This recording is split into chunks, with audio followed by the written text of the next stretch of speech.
सीखने वालों को मेरा प्रणाम। तो गाइस, स्वागत है आपका अपने खुद के YouTube चैनल में। तो आज की इस वीडियो में मैं आपको हमारे ब्रह्मांड की सबसे उलझी हुई पहेली डार्क मैटर के बारे में बताऊंगा। तो वीडियो को शुरू करने से पहले, जैसा कि मैं हर बार कहता हूं, मेरी आपसे एक रिक्वेस्ट है कि आप इस वीडियो को एंड तक जरूर देखिएगा।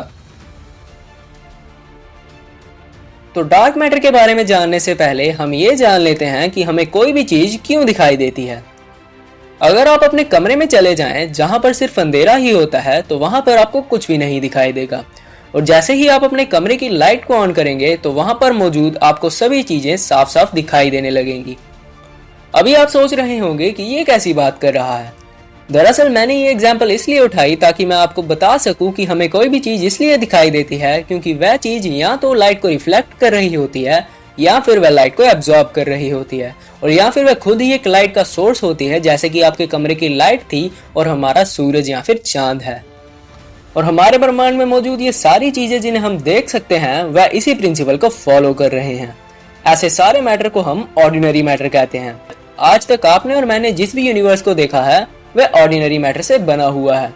आपको ये जानकर हैरानी होगी कि ये यूनिवर्स जिसे हम देख सकते हैं वह हमारे पूरे ब्रह्मांड के सिर्फ 5% हिस्से को ही कवर करता है, जबकि 27% का हिस्सा डार्क मैटर के द्वारा कवर किया जाता है। यह डार्क मैटर ना तो किसी प्रकार की लाइट को एमिट करता है और ना ही ये किसी प्रकार की लाइट को एब्जॉर्ब करता है, और इसीलिए ये हमें दिखाई भी नहीं देता है। और यही कारण है कि ये फ्यूचर में भी हमें किसी भी शक्तिशाली से शक्तिशाली टेलीस्कोप से भी नहीं दिखाई देगा। अब आपके मन में यह सवाल आ रहा होगा कि अगर हम इसे देख ही नहीं सकते हैं तो इसकी खोज किस प्रकार से की गई। दरअसल 1933 में एक स्विस एस्ट्रोनॉमर फ्रिट्ज ज़्विकी हमारे यूनिवर्स की गैलेक्सीज की स्टडी कर रहे थे। तभी उनकी नजर हमारे यूनिवर्स के कॉमा गैलेक्सी क्लस्टर पर पड़ी। जब उन्होंने कॉमा गैलेक्सी क्लस्टर को देखा तो वह हैरान रह गए, क्योंकि जो गैलेक्सीज क्लस्टर के सेंटर के दूरी पर मौजूद थी वह भी उतनी ही स्पीड से घूम रही थी जो कि क्लस्टर के पास मौजूद थी। ज़्विकी ये बात समझ नहीं पा रहे थे कि ये कैसे संभव हो सकता है, क्योंकि कोई भी चीज अगर किसी बड़ी चीज के इर्द गिर्द घूम रही है तो उसके इर्द गिर्द घूमने के लिए एक लिमिटेड स्पीड होती है, और अगर वह उस लिमिटेड स्पीड से ज्यादा तेजी से घूमने लगे तो वह वहां से निकल कर बिखर जाएगी। अब जैसे कि हमारे चांद की एग्जाम्पल ही ले लो, अगर वह अपने निर्धारित गति से तेजी से घूमने लगा तो वह हमारी धरती के ऑर्बिट से निकल जाएगा और हमारे सोलर सिस्टम में कहीं गुम जाएगा और बिखर जाएगा। और यही बात ज़्विकी समझ नहीं पा रहे थे कि गैलेक्सी के साथ ऐसा क्यों नहीं हो रहा है। दूर की गैलेक्सीज को तो अब तक बिखर जाना चाहिए। फिर उन्होंने अपने रिसर्च के बेसिस पर कहा कि जो गैलेक्सीज क्लस्टर के दूरी पर मौजूद हैं वह एक अदृश्य मैटर के द्वारा गैलेक्सी के क्लस्टर के सेंटर पर जुड़े हुए हैं और वह एक बेल्ट का काम कर रही है। और फिर उन्होंने अपनी इस थ्योरी को डार्क मैटर थ्योरी का नाम दिया। उस समय एस्ट्रोनॉमर्स और भी बहुत सारी अलग अलग चीजों के बारे में स्टडी कर रहे थे, जैसे कि क्वेसार हो गए, ब्लैक होल्स हो गए और भी बहुत सारी इंटरेस्टिंग चीजें। और वह ये ज़्विकी की बात को मानने के लिए तैयार ही नहीं थे कि जो चीजें आज हम देख रहे हैं वह सिर्फ 5% हिस्से को ही कवर करते हैं, और इसीलिए उन्होंने ज़्विकी की थ्योरी को गलत साबित कर दिया। फिर करीब 27 साल बीत जाने के बाद एक साइंटिस्ट वेरा रूबिन हमारी पड़ोसी गैलेक्सी एंड्रोमेडा गैलेक्सी पर रिसर्च कर रही थी। रिसर्च करते दौरान रूबिन को भी वही आश्चर्य का अनुभव हुआ जो कि 27 साल पहले ज़्विकी को हुआ था। उन्होंने देखा कि एंड्रोमेडा गैलेक्सी में मौजूद कुछ सितारे अपनी नॉर्मल स्पीड से कुछ ज्यादा स्पीड से घूम रहे हैं। उन्होंने सोचा कि कैलकुलेशंस में कुछ गलतियां हुई होंगी, तो उन्होंने फिर से अपनी कैलकुलेशंस को दोहराया, फिर भी सेम रिजल्ट आया। फिर उन्होंने यही रिजल्ट बाकी गैलेक्सीज में देखा तो उन्होंने सेम रिजल्ट पाया बाकी अलग अलग प्रकार की गैलेक्सीज में।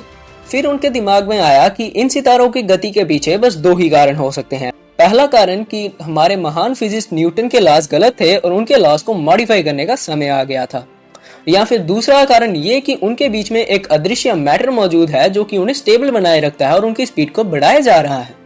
तो रूबिन में इतना कॉन्फिडेंस नहीं था कि वह न्यूटन के लॉज को गलत कर सके, इसलिए उन्होंने ज़्विकी की थ्योरी को ही एक्सेप्ट कर लिया। फिर उन्होंने इस डार्क थ्योरी के ऊपर रिसर्च पेपर पब्लिश किया। शुरुआती समय में इस रिसर्च पेपर के ऊपर इतना ध्यान नहीं दिया गया।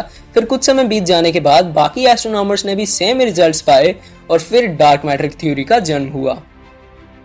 हमारे इर्द गिर्द जो भी ऑर्डिनरी मैटर मौजूद है वह सभी बैरियोनिक पार्टिकल्स का बना हुआ होता है। इलेक्ट्रॉन्स, प्रोटॉन्स और न्यूट्रॉन्स ये सभी बैरियोनिक पार्टिकल्स ही होते हैं, लेकिन dark matter in baryonic particle से नहीं बना हुआ होता है। डार्क मैटर तो किसी अलग ही प्रकार के पार्टिकल से बना हुआ होता है जिनके बारे में फिलहाल तो हम नहीं जानते हैं। हालांकि हाइपोथेटिकल विम पार्टिकल्स यानी कि weekly interacting massive particles dark matter को बनाने वाले पॉसिबल कैंडिडेट्स माने जाते हैं। ये डार्क मैटर के पार्टिकल्स ऑर्डिनरी मैटर के पार्टिकल्स के साथ बिल्कुल भी इंटरैक्ट नहीं करते हैं और इसीलिए ये इतने ज्यादा खतरनाक नहीं होते हैं।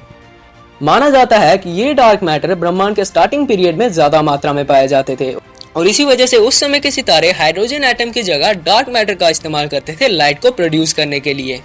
ये सितारे आज के सितारे के मुकाबले 1 बिलियन गुना ज्यादा बड़े हो सकते हैं और आज हम इन सितारों को डार्क स्टार के नाम से जानते हैं और यही वह सितारे हो सकते हैं जो कि आज गैलेक्सी के सेंटर में सुपर मैसिव ब्लैक होल्स बनकर क्वाजार बन गए हैं।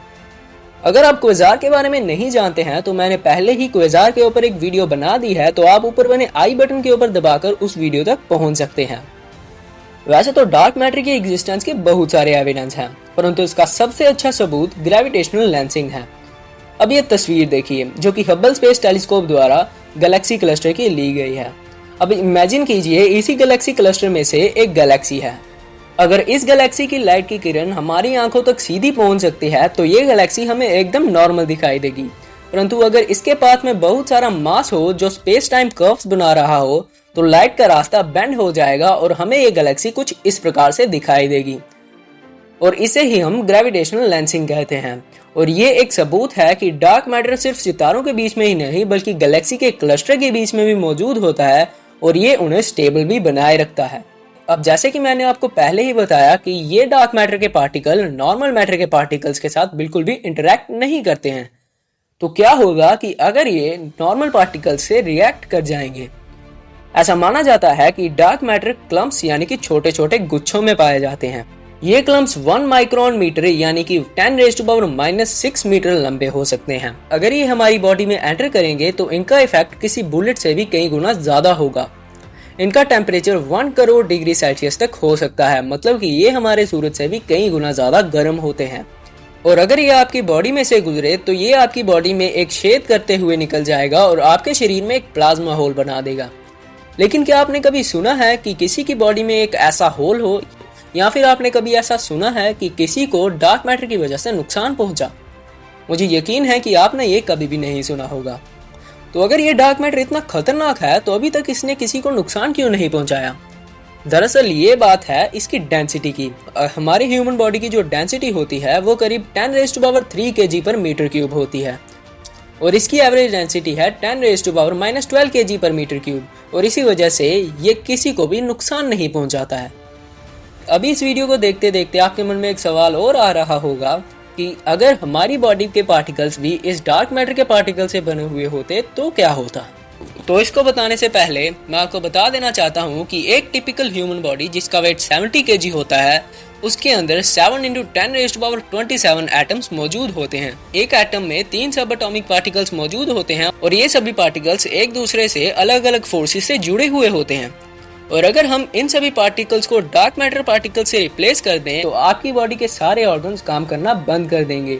अभी कुछ सेकंड भी नहीं गुजरे हुए होंगे कि आपकी बॉडी के सभी पार्टिकल्स बिखर जाएंगे और वह 3 किलोमीटर प्रति सेकंड की रफ्तार से अलग अलग डायरेक्शन में चले जाएंगे और फिर ये पार्टिकल्स हमेशा के लिए पृथ्वी के ग्रेविटी में फंसकर इसके चक्कर लगाते रहेंगे। ऐसा इसलिए होगा क्योंकि जैसे ही हम हमारी बॉडी के पार्टिकल्स को डार्क मैटर के पार्टिकल से रिप्लेस कर देंगे तो इनके पार्टिकल्स के बीच में कोई भी फोर्स नहीं बच सकेगी जिनकी वजह से ये आपस में जुड़े रहेंगे और इसी वजह से ये पार्टिकल्स बिखर जाएंगे और अलग अलग डायरेक्शंस में चले जाएंगे।